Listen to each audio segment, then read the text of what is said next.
Olá, pessoal! Recebemos hoje, nesta edição do Linkcast, o podcast do Laboratório de Interação Mediada por Computador da URGS, o Link, junto ao grupo de pesquisa no BPG-Com, o professor Dr. Gustavo Daut-Fischer.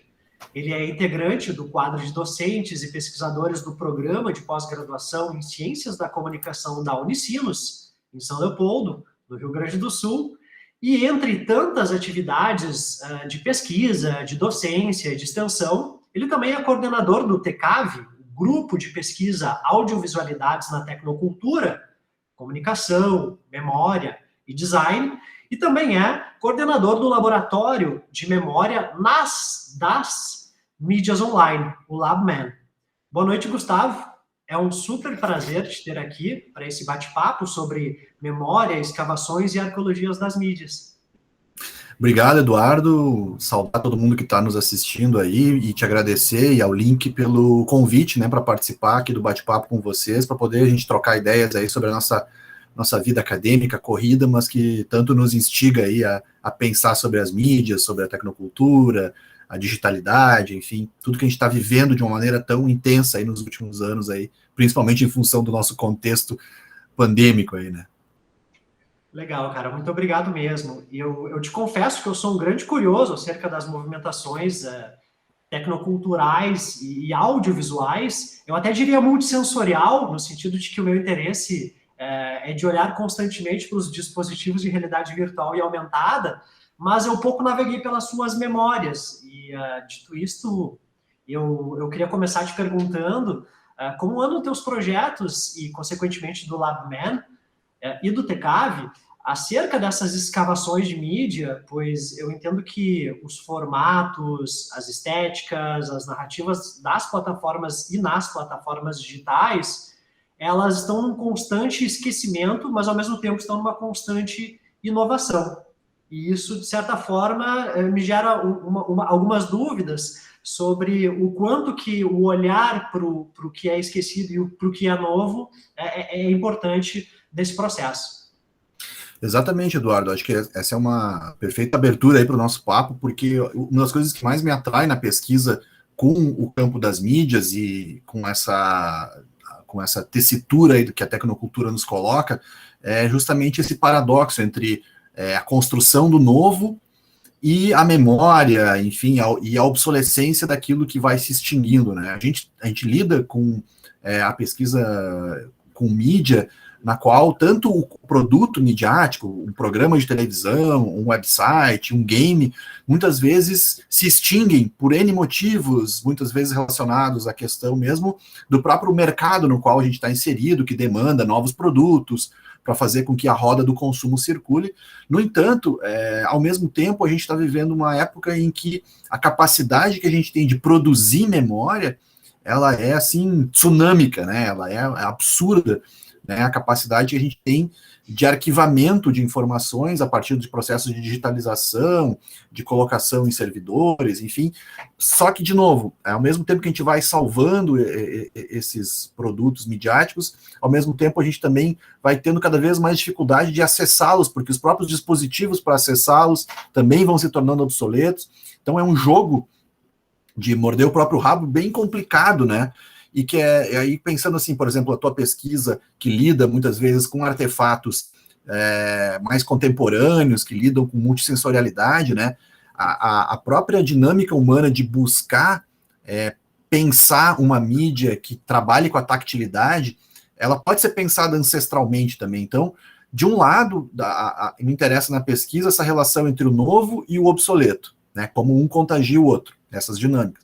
De outro, a gente tem também o fato da gente pensar que muito do que a gente vê hoje no contemporâneo tem certas raízes ou tem uma memória, e aí é uma memória diferente, né? Tem a memória do arquivo, de preservar a mídia que se extinguiu ou que não circula mais no lugar que ela circulava antes, por exemplo, um programa de TV que foi parar no YouTube, ou um website que está dentro de uma galeria de arte digital, enfim. E de outro, a ideia de uma memória como algo que seja uma espécie de um DNA que vai se transformando com o passar do tempo. Então, se a gente for pensar nesses dispositivos ópticos hoje, como Oculus Rift, outros desse gênero, e for pensar lá, por exemplo, em instrumentos do Renascimento, como tavoleta, que ajudaram a criar perspectiva, no fundo, o interesse de tentar produzir como diz o pessoal lá do Remediation, né, o Bolter e o Gruzin, né, de tentar trazer o real para dentro de uma experiência óptica, estava presente há muito tempo, né? Então esses contágios, né, sem descartar que a gente tem questões novas sempre aparecendo, mas esse movimento, né, de pensar, como muitos desse campo da chamada arqueologia da mídia costumam mencionar, né, o novo no velho e o velho no novo, né? Pensar nesse jogo, né, sem idolatrar o passado, né, naquele pensamento um pouco da nostalgia, como quase uma patologia, né, só no passado que tinha o melhor, e nem também uma celebração de que o que está vindo destrói tudo que veio antes, né? Então, como encontrar esse equilíbrio, um pouco da perspectiva do que a gente trabalha tá nesse caminho, assim, né? Cara, que legal. Quando tu traz essa dinâmica, né, de entender esse construtos de memória, eu fico aqui pensando que o LabMan, ele é tanto um espaço de observações, como também um espaço de base de dados, no qual vocês, no teu grupo de pesquisadores, doutorandos, mestrandos e professores, fazem diversos tensionamentos e consequentes construtos dessa memória. E eu queria aproveitar para te perguntar como que é a tua visão do papel do LabMan, apesar de tu já ter dado algumas pistas, sobre o papel do LabMan em relação à pesquisa em comunicação. Legal, Eduardo. Assim, ó, a gente tem o grupo de pesquisa Audiovisualidades e Tecnocultura, então, que em linhas gerais, vai procurar perceber essa potência do audiovisual em lugares não estritamente audiovisuais. Então, ao invés da gente, entre aspas, só pesquisar o cinema ou a televisão, os formatos que a gente teria, o videoclipe, ou o vídeo como um todo, ou a fotografia, se a gente for pensar de um jeito mais estandarizado, a gente percebe uma potência audiovisual em outros meios também, ou então nesses meios tradicionais, tentar identificar algumas particularidades que fogem um pouco, talvez, dos trabalhos tradicionais de análise fílmica e tudo mais. Então, essa nossa preocupação com as audiovisualidades, em combinação com essa ideia de tecnocultura, que a gente poderia pensar assim, como se fosse um grande contexto, onde a gente tenta não dissociar técnica e cultura. Tá, sendo bastante resumido em relação a isso. Então, debaixo do TCAV, tem vários projetos, né? Então, tem o Laboratório do Audiovisual em Rede, da minha colega Sônia Montani, por exemplo, e tem o LabMan, então, que tem esse jogo de palavras de memória das e nas mídias. Em síntese, a ideia é pensar que a gente tem dentro da mídia, em especial no meu caso, da mídia online, lugares em que essa própria mídia online tenta se preservar, se arquivar, ou então arquivar outros meios tecnoculturais. Então, talvez quem está nos assistindo conheça o principal lugar onde as pessoas recorrem quando querem buscar alguma coisa que pode ter se perdido do seu lugar original na mídia on ou off, que é o Internet Archive, que está completando 25 anos esse mês, inclusive. Então, o Internet Archive é uma iniciativa assim, importantíssima para a nossa tecnocultura e que tem dentro dele diferentes serviços ligados a essa ideia de preservação e arquivamento, desde a própria web até programas de notícias de televisão norte-americana, livros, games, lugares de simulação de poder jogar jogos dos anos 80 e tudo mais. De novo, a preocupação do LabMan é assim, ó, que quando a gente fala construto de memória, então que tipo de proposta de preservação é essa? Que tipo de estética, que tipo de linguagem a comunicação ou as mídias estão criando para se preservar? Então, o construto de memória é isso, assim, que modelagens, que formatos, que estéticas, que éticas constituem, então, para pensar do ponto de vista comunicacional, eu estou menos preocupado em saber se os caras estão preservando com o tipo de arquivo tal, uma coisa mais da ordem da programação. O que me interessa é pensar assim, o que os caras estão fazendo para como que eles estão reexibindo o Flash, que foi extinto agora em 31 de dezembro. Que tipo de jeito de mostrar isso? Então, por exemplo, eu mencionei aí um dos projetos do Internet Archive é o TV News Archive, que é um construto de memória para a gente rever televisão, que não é mais ver daquele jeito, é ver de um outro jeito. O que significa ver pedaços de televisão nesse lugar? No caso do LabMan, a gente identificou, agora numa segunda etapa, em relação à minha pesquisa anterior, que era de justamente identificar esses diversos construtos de memória que estão por aí. Que alguns são mais, assim, formais, como o Internet Archive, e outros são muito mais experimentais, procuram ter um caráter quase artístico, né, envolvido. Feito esse mapeamento inicial, a gente resolveu olhar um pouco mais estritamente para a dimensão, assim, brasileira, e pensar no que está sendo descontinuado, ou vem sendo descontinuado nas mídias, e que talvez a preocupação da preservação até existe, mas talvez a gente não esteja discutindo tanto tipo de preservação menos, de novo, menos institucionalizada está acontecendo. Que é o caso, por exemplo, de tu entrar no YouTube e encontrar, aqui no caso, os gaúchos conhecem a TV Guaíba, que foi extinta para entrar a Record no lugar.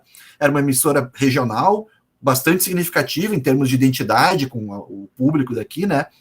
Se tu entrar no YouTube, ela tá toda assim fragmentada por N perfis particulares que salvam vinhetas, salvam promos, salvam alguns programas inteiros, gravações em VHS, onde tu vê a imagem toda texturizada. Então, essas marcas da preservação. Então, olhar para isso, né? Menos para fazer um julgamento, isso é preservação, isso não é preservação, mas pensar no tipo de memória que, né, como diria lá atrás, nos anos 90, o cérebro eletrônico da internet tá produzindo, né?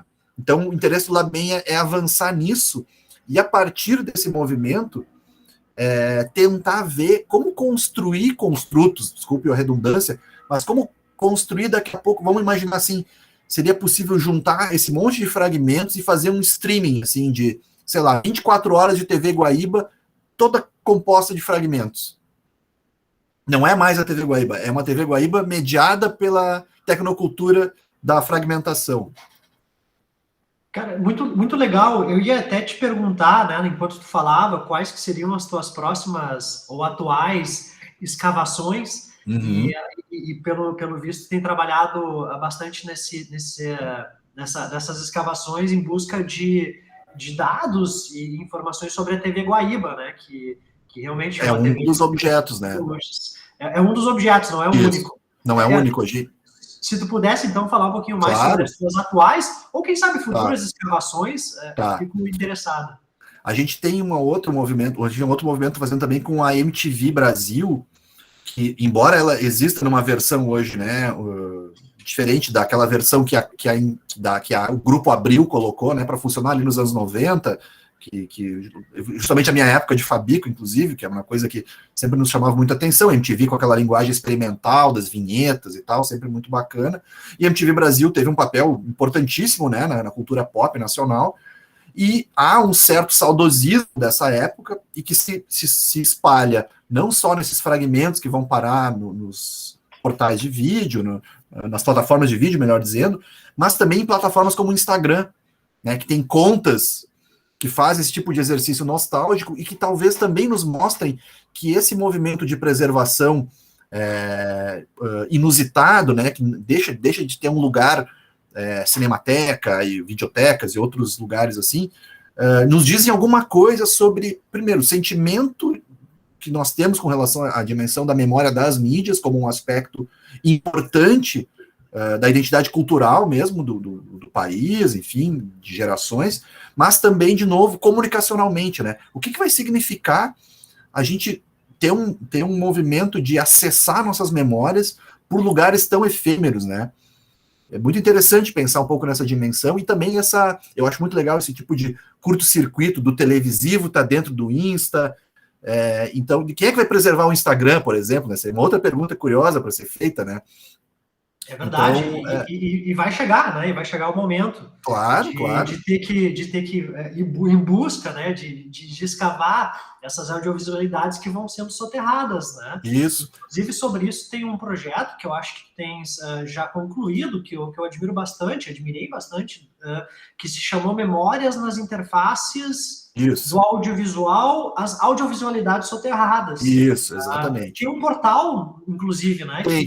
Tem o site que tem ali organizado algumas das análises que a gente fez, né? memorianasinterfaces.com.br, sem o www.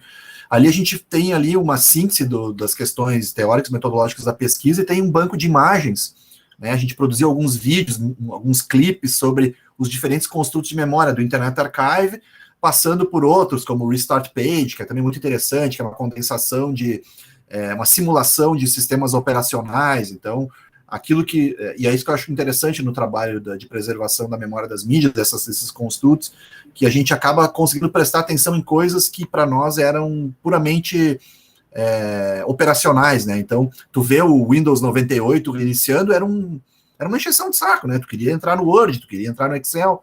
Só que agora, quando tu olha com a distância do tempo, aquilo ali se torna um vídeo, se torna um audiovisual, se torna um pequeno filme de uma época, né? Recolocado ali. Então, acho que isso sempre é bastante importante. Enfim, passa pelas questões gerais, né? De conhecer o passado para poder estar mais ciente do tempo presente e tudo mais. Então, Memórias e Interfaces, ele foi a base para a gente entender essa ideia de construto de memória e agora tentar colocar em prática de uma maneira um pouco mais experimental e se preocupando em talvez pensar em dar a ver não, de um lado, a preocupação de dar a ver um pouco essas televisões que foram se dissipando, né? Eu tenho um trabalho na Intercom, no grupo de televisão, então é uma preocupação que a gente tem também dentro do TECAV, mas de outro também está na promessa aí da nossa pesquisa. A gente fez alguma coisa no primeiro ano de coleta. Eu te falei da questão do flash, porque a gente tem uma preocupação, e é legal, porque eu acho que tem muita gente de publicidade e propaganda também nos assistindo, a preocupação com a preservação das peças publicitárias online produzidas no Rio Grande do Sul. Né? A gente tem aí a Associação Gaúcha hoje se chama Associação Gaúcha de Agentes Digitais, né? Era de agências digitais. Então, a gente tem, o Estado, ele foi muito pioneiro nessas iniciativas, e tu acompanhou isso, né? Publicidade online, se a gente olhar para os anos 2000 lá no começo, é muito legal, né? De rever um pouco, até muita ousadia naquela época. Eu diria até hoje, talvez sejamos mais conservadores hoje na publicidade online do que outrora, né? Onde talvez o medo de errar fosse menor do que essa vontade de experimentar com JavaScript na época, o próprio Flash, que virou quase uma cachaça aí dos diretores de arte e tudo mais. Mas, de novo, né? Quem vai contar essa história, né? Quem vai mostrar isso nos cursos de publicidade? Quem vai mostrar isso no ensino médio? Enfim, então tem uma parte do lado bem que é isso. Depois a gente começar a organizar essas coleções, construir os nossos construtos, botar para circular, para debater, para conversar e valorizar essa produção midiática do ponto de vista justamente da memória, né? Sim, e agora que tu fala, inclusive da questão da publicidade, que eu olho tanto, né, e me interessa tanto, eu me lembro coisas do mercado, das minhas primeiras práticas, usando Flash para fazer animações de banners, né, na internet, e o quanto que toda a linguagem, toda a dinâmica de utilização dessa ferramenta me abriu uma relação com a programação sem necessariamente programar, né? Hoje em dia, softwares como Unity, até mesmo Unreal, para a galera que trabalha com games ou qualquer outro tipo de interação mais relacionada, né, a essa dinâmica de games, ela, de certa forma, ela herda essas dinâmicas de nós criarmos animações ou criarmos regras de interações ou até mesmo leis da física dentro de um cenário tridimensional no qual a pessoa não tem uma necessidade de conhecer programação. É claro que se ela conhecer vai ajudar, vai ser muito bom também. Mas o Flash realmente foi um tanto quanto nostálgico falar dele, mas foi um dos meus das minhas primeiras relações em criar peças publicitárias em movimento e interativas. Sim, sim, eu acho que ele é um software representativo de uma certa experiência mais lúdica com a construção dentro do ambiente digital, construção de produtos culturais, né? Acho que isso é Exatamente. realmente importante para lembrar, né? Exatamente. Gustavo, eu quero te agradecer pela tua disponibilidade, pelo teu tempo, pelo teu interesse e por esse momento de troca e de aprendizado que tu proporcionou para mim, para os meus colegas do Link e para todos que nos acompanham na rede, nas redes do Linkcast e do laboratório do Link. E parabéns pelo teu importante trabalho de pesquisa acerca de memória, de escavações, de arqueologia das e nas mídias. Isso. E eu aproveito para convidar toda a comunidade acadêmica para interagir e participar através dos seus comentários, dos compartilhamentos, ou até mesmo de sugestões de pautas para a gente dialogar com pesquisadores, para promovermos a ciência no Brasil, o que nós estamos pesquisando dentro da área da comunicação, da cibercultura, da tecnocultura, e todos os atravessamentos que podem existir nos estudos das interações mediadas por computadores. Muito obrigado, Gustavo, e a palavra final é tua. Tá bom, então quero agradecer mais uma vez a ti, Eduardo, e também a toda a equipe do Link aí, e ficar super à disposição de vocês. Eu acho que a gente está abrindo aí uma porta muito legal através desse bate-papo aqui. São questões fundamentais aí da inovação e do arquivamento, enfim, da memória, das mídias.